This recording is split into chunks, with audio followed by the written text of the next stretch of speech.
रायगडच्या रोह्यामध्ये पांडुरंग शास्त्री आठवले संकुलाचं अनावरण होत आहे। खासदार सुनील तटकरे, मंत्री अदिती तटकरे या देखील उपस्थित आहेत। खासदार सुनील तटकरेंच्या संकल्पनेतून हे संकुल उभं राहिलंय।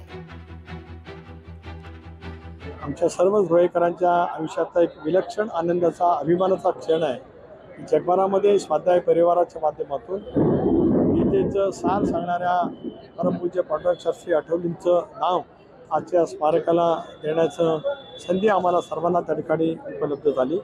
मला विश्वास आहे की या वास्तूमधून उद्याच्या भवितव्यामध्ये वेगवेगळ्या क्षेत्रामध्ये जी ऐतिहासिक कामगिरी होईल, ही कामगिरी शास्त्रीजींनी जगभरामध्ये भारतीयांचा मान जो उंचवलेला आहे, सन्मानित केलेला आहे, त्याला साजेशीच पद्धतीचे होईल असा विश्वास या नामकरण प्रसंगी या निमित्ताने व्यक्त केला। लोकशाही मराठी ऐका, पहा, जागरूक रहा।